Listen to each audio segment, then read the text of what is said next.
Hi, and welcome to this screencast. This is your homework assignment for Friday.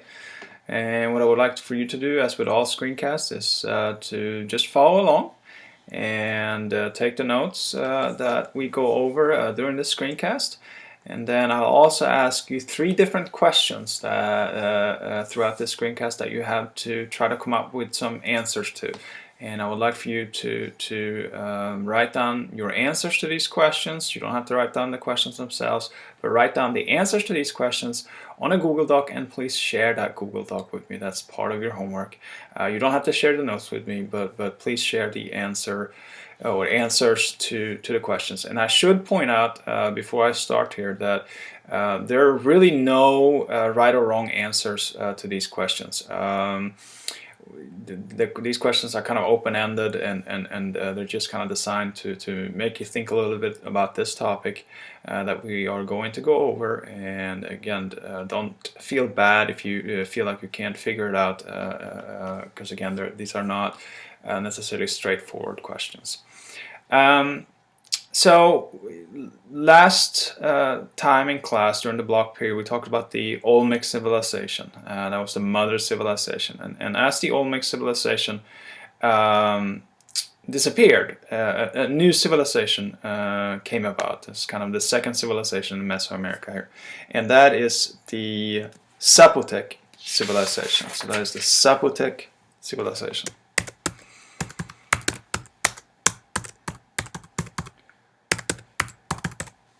And the Zapotec civilization arose around 100 CE. That was the main time when it began, and it lasted roughly to about 700 CE. And if we take a look at the map here that I have, the Olmec civilization was located in this area right here, the state of Tabasco. This is the area where the Olmecs were formed, and this here in Oaxaca is the area where the Zapotec civilization developed. So going back to the online whiteboard here, the Zapotec civilization developed pretty much in the same fashion as the Olmec civilization. It was based primarily on farming. But one difference was that the Zapotec civilizations had more cities and larger cities than the Olmec civilization. So it was a little bit more urban than Olmec. So it's a little bit more urban than Olmec. And the most famous city of the Zapotec civilization is a city called Monte Alban.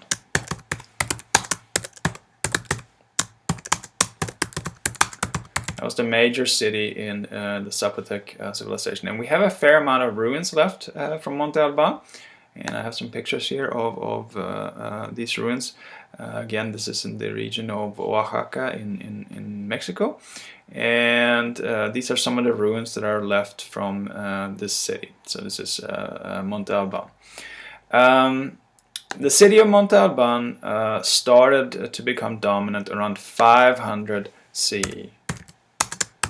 This was the beginning of its golden age.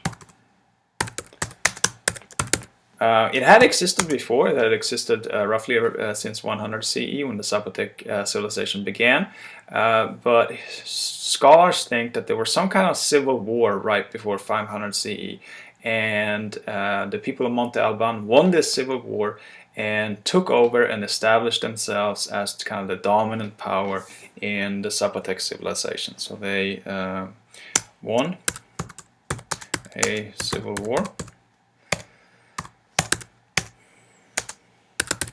and became dominant.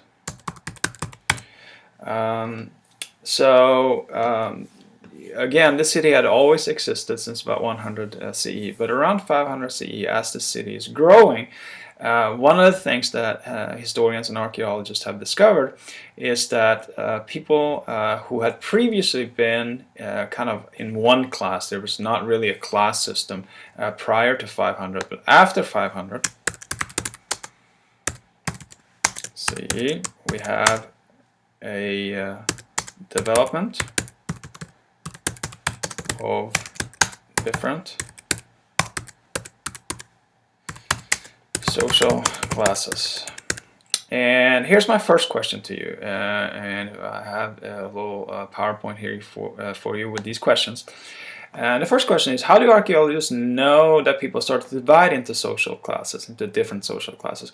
So in other words, what type of evidence can they use from these ruins to reach this conclusion? How can archaeologists figure out that people start to divide into different social classes? How can you figure that out?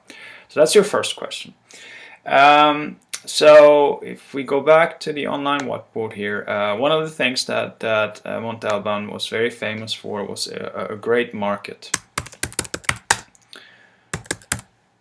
that historians and archaeologists believe served as a trading point for people from many different areas. People traveled from near and far to bargain and do business at this marketplace. And we found some evidence that pottery, salt, lime, and obsidian, which is a metal, were among the most common things traded. So pottery, salt, lime, and obsidian were some of the most commonly traded things here. Another thing that they had in Monte Alban was that they had a very sturdy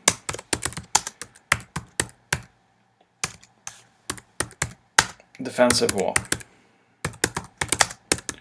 And again, this would make sense since they had just come out of a civil war and they probably wanted to protect themselves against potential enemies.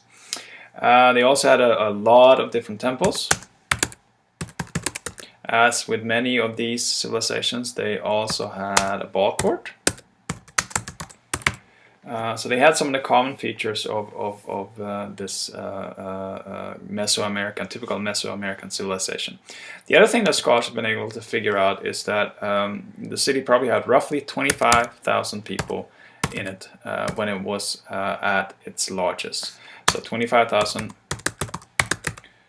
inhabitants. And then here's my second question for you, and that is, how can our archaeologists know how many people, approximately of course, lived in a community such as Monte Alban? What type of evidence do they use to reach this conclusion? That is, in other words, how is it possible for archaeologists to figure out that roughly 25,000 people lived in this city? So that is kind of the high point of Monte Alban, around 500, 550. It reached about 25,000 inhabitants, and then it started to go downhill. So that around 600 CE, the city had started a decline. And we really don't know why.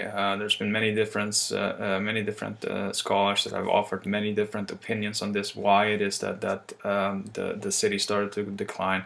A lot of people, most people, probably think that this was because of some kind of ecological problems. And by ecological problem, we mean that somehow or another, maybe the soil that they were using for farming, for some reason, either dried out or became less fertile, so that they could not supply enough food for their population, or some similar reason to that. One of the most famous artists of the 20th century in Mexico is a man by the name of Diego Rivera. And if you're interested in art, you might have heard about Diego Rivera before. He's a very, or was a very famous artist during the early parts of the 20th century. And he has painted a mural about life in the Zapotec civilization. So he's a famous artist from Mexico. So I have a representation here of this mural that he painted about the population in the Zapotec civilization. And I can make it as large as possible here. And I understand and realize that this can be a little bit difficult for you to see exactly what's on this mural. So if you do a Google image search for Diego Rivera Zapotec civilization, you'll get lots of different representations of this painting. So this leads us to our third question here, which is try to interpret Diego Rivera's mural. What type of conclusions about Zapotec society can you draw based on this mural? So take a look at this mural, try to figure out what is happening in the picture, what kind of conclusions you can draw about what type of life these people lived, and try to look at all aspects of society, economics, social, political, etc., etc. And try to figure out as much as you can. Again, there's really no right or wrong answer here. Just try your best. That is all for the screencast. As always, if you have any questions, please do let me know. And again, try your best to answer these 3 questions. Share them with me, share your answers with me in a Google Doc, and I look forward to seeing your answers.